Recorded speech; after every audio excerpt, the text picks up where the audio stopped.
আসসালামু আলাইকুম। আশা করি সবাই অনেক ভালো আছেন। নতুন আরো একটি ক্লাসে সবাইকে স্বাগতম। আজকের ক্লাসে আমরা চতুর্থ শ্রেণীর গণিত বইয়ের 46 পৃষ্ঠা 2 নং অঙ্কটি সমাধান করব। দেখো লেখা আছে, যদি 18টি চকলেট এমন ভাবে ভাগ করে দেওয়া হয় যে প্রত্যেকে 3টি করে পাবে। আচ্ছা, এই লাইনটা খেয়াল করো, প্রত্যেকে 3টি করে পাবে। প্রত্যেকে মানে হচ্ছে একজনে, মানে এই লাইনের ভিতরে মানুষের সংখ্যা দেওয়া আছে এবং চকলেটের সংখ্যা দেওয়া আছে। কি বলা আছে যে একজনে 3টি করে পাবে। তারপর বলেছে তবে কতজন লোক চকলেট পাবে। এখন পুরো প্রশ্নটা কি বলেছে যে মোট 18টি চকলেট আছে এবং একজনকে 3টি করে চকলেট দেওয়া হবে। তাহলে এই 18টি চকলেট কতজনের ভিতরে ভাগ করে দেওয়া হবে, মানুষের সংখ্যা বের করতে হবে।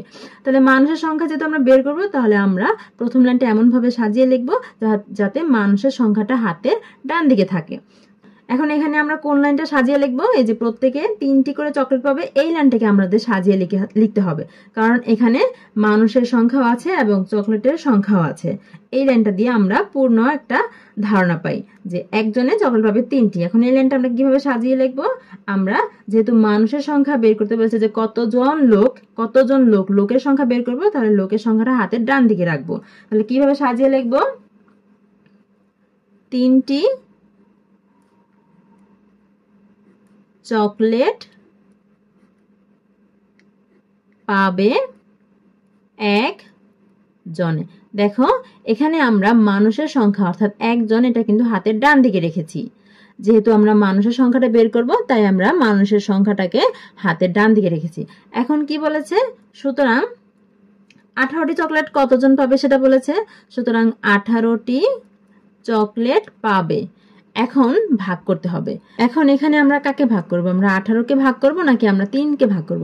খেয়াল করো 3 কি আর 18 কি। মনে করো আমার কাছে 18টি চকলেট আছে, অনেক বড় একটা ঝুড়ি আছে, সেখানে আমাদের 18টি চকলেট আছে। আর সেই 18টি চকলেট থেকে আমরা 3টি করে নিয়ে একজনকে দিয়ে দিব, আবার 3টি করে নিয়ে একজনকে দিয়ে দিব, আবার 3টি করে নিয়ে একজনকে দিয়ে দিব। এভাবে 3টি করে করে ভাগ করে করে আমরা মানুষকে দিব। এই 18টি চকলেট থেকে আমরা ভাগ করে করে দিব, তাই না? বিষয়টা তো এমনই। তাহলে 3টি চকলেট যে একজনকে দিয়ে দিব, সেই 3টাকে কি আবার ভাগ করব? সেটা তো একজনই নিয়ে যাবে, সেটাকে তো আর ভাগ করার প্রয়োজন হবে না। আমরা মোট যে চকলেটগুলো আছে 18টি চকলেট, এই সবগুলো চকলেটকেই তো আমরা ভাগ করে করে দিব। তার মানে কি আমরা কি 18কে ভাগ করবো নাকি আমরা 3কে ভাগ করবো বলো তো?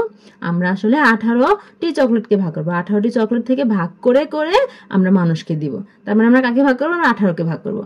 তাহলে 18কে ভাগ করব কত দিয়ে, 3 দিয়ে ভাগ করব, তাহলে আমরা মানুষের সংখ্যা পাবো। এখন 3 এর নামটা পড়ো, 3 একে 3, 3 দুগুণে 6, 3 তিরিকে 9, 3 চারা 12, 3 6 18। 3 এর নামটা 6 বার পড়লে আমরা 3 6 18 পাই। তার মানে মানুষ হবে কয়জন, 6 জন। উত্তর লিখে দিবে, উত্তর 6 জন। শিক্ষার্থীরা আশা করি বুঝতে পেরেছো। তোমরা এই ধরনের ভাগের অঙ্কগুলো আগে উদ্দীপকটা কি বলেছে সেটা খুব ভালোভাবে বুঝবে। যদি ভালোভাবে বুঝতে পারো, মনের মধ্যে একটা চিত্র অঙ্কন করে নিবে যে কি আসলে বলেছে, আমাদের কাছে কি আছে আর কি চেয়েছে।